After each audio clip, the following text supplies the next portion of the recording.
not created by black folks, okay? But nevertheless, that's who they cater to.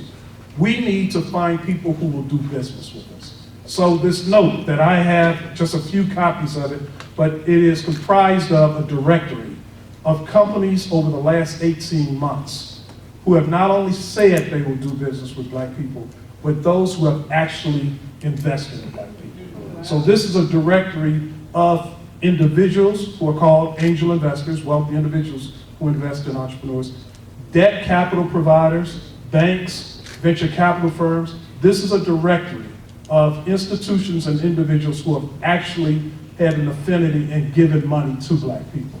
I have a few that I will hand out, but Professor Collins will have a link that if you sign up for it, he can have that sent to you in terms of this, this directory as well, okay?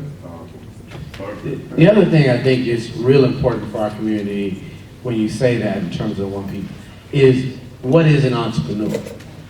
And an entrepreneur literally is an individual that creates a methodology to sell a product or a service in their absence. Y'all get that? Yes. Yes, say it again. An entrepreneur is an individual who creates who's able to sell or provide a service and creates a system by which to collect money in their absence. So the whole idea of the one entrepreneur problem is most of those individuals have done what we call job creation. You basically said, I don't want to work for nobody, I'm going to work for myself, so I'm going to be poor. Simply put. I love it. And so it is real important for us to develop systems by which to collect money. That's almost unheard of in our community. None of us, how many of you got a square in their pocket? See? I'm not old enough to know what a square is. To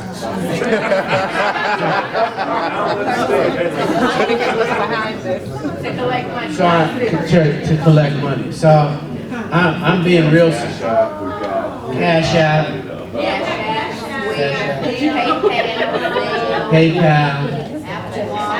So I go to a women's conference. There are 495 women. I speak for a whole 2 hours on my conversation about collaboration. Because if those two broke entrepreneurs got together, created a system, they'd be much stronger. But I didn't have a square. I had a line of 200 women. And I didn't have the ability to collect the money. Wow. Get your squares, everybody. Get something to sell. Get your process. When you look at C.J. Walker, you shouldn't be excited about C.J. You should be excited about her system. That she had other people, whether it was Mr. Fuller in Chicago, all these men and women created systems to collect money. People talk about John Johnson on the train, having individuals sell Ebony and Jet. We have to be about collecting our money. We can't be so happy paying it out. That's not entrepreneur. I love it. Before I open the questions up to the audience, Professor Rogers, in the master class that I took that you had, Right. you mentioned about 3 ways of essentially being an entrepreneur or making business. Right. Can you talk about those 3 and then the one particular that you chose Right. that made it? Right. Because I know we have a lot of fledgling entrepreneurs in the audience, and I'd love for them to hear the story.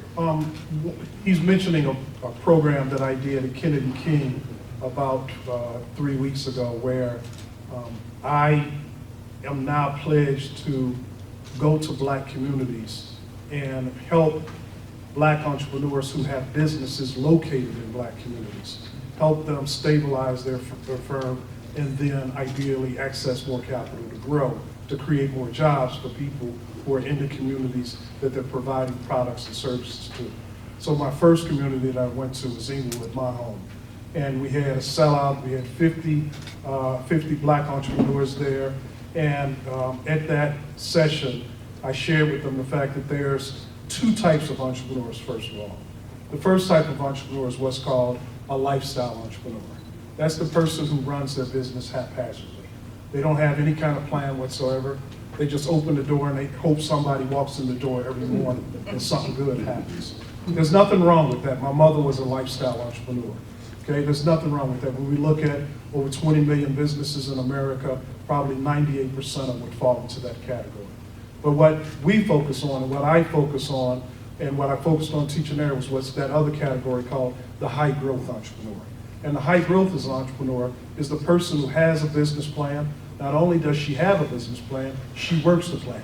You know, some people write a plan and they just push it to the side. No, she works it with the intent of growing the firm exponentially, with the byproduct of that growth being wealth creation. Wealth creation for herself, wealth creation for her investors, and possibly even wealth creation for her employees.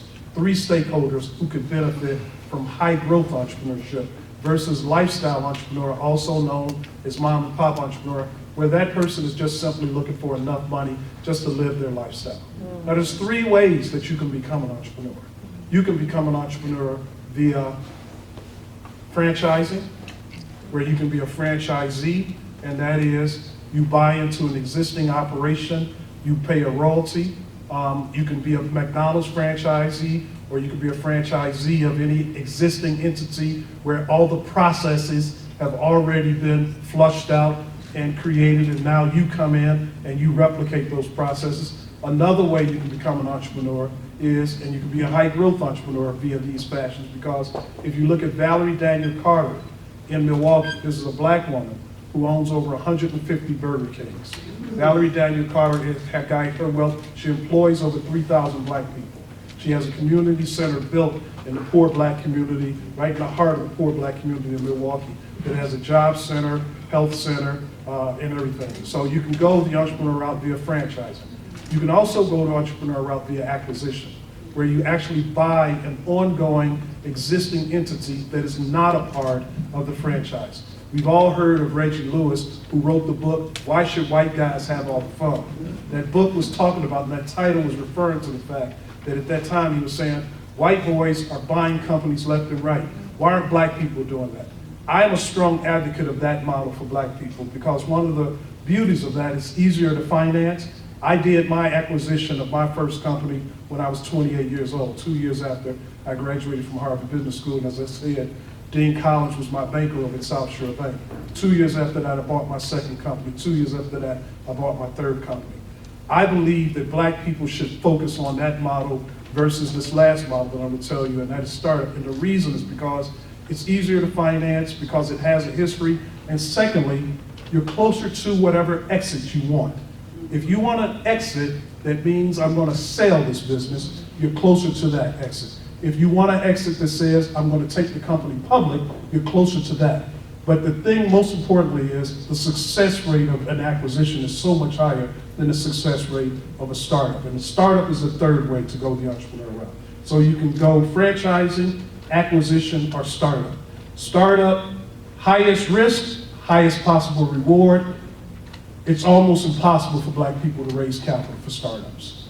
And we're hitting our head up against the wall. And I would love to see people who have all this great experience in operating somebody else's company, take that experience and buy your own company, because your operational expertise and experience is gold. You are a great asset relative to having that operational experience. Everybody doesn't have it. And so use that and then buy a company, create wealth through an acquisition, and grow the company after that by buying more companies and or grow it organically. So those are the three ways that one can become an entrepreneur. These two fine people next to me, I don't know how they entered the entrepreneurial route, but with both of them, I would say they should look to grow via acquisition now. Because I'm on the board of several Fortune 500 companies, and that's one of the ways that we grow. We grow by buying companies repeatedly every year, and if it's good for the big companies, it's good for the small companies as well, okay? Love it. Love it. Share some advice for the entrepreneurs there. For advice for the entrepreneurs, I was a startup. It was challenging, and actually today is an anniversary that wasn't very pleasant. It happened 7 months after I opened my business. I had a very challenging trauma in my life. But when we talk about determination and resilience and having a plan and having focus, that is what kept me going. I did hit that $250,000 mark, and that is essential. I currently employ I currently have 7 employees, and part of what I'm doing in the salon is giving back. Of those 7 employees, 1 male, and all the others are females. And what we're doing is learning about finance, and I'm teaching them. I'm bringing speakers in, I'm bringing other people in to teach them how to run their own business. So part of it with the beauty industry is that we have a lot of hairdressers, and when they get to a certain age, retirement age, they don't have anything to show for it. So I was determined that that was part of my business plan, that I was going to help others to build wealth for the future generations. So that is, have a purpose, and it can't just be for you. Love it, thank you. Do we have some questions in the audience here? Yeah, go ahead. Just tell us who you are, you don't mind. Can you hear me? Oh, yeah. I'm Ernest Paul Jones. I'm a graduate of Chicago State University, as we all are. And I'd like to welcome you all to the university as an alum. Your conversation is fantastic. I love the idea of capital raising and so forth. And I wanted to see if I might spin a little bit more into your talk. It might go further with you than with anyone else, to talk about education, how important it is to enhance it into your business skill. Because most persons look at you and say, well, he's talking about entrepreneurship and that's all he's talking about. We no longer need education. But there's so many things that come with education.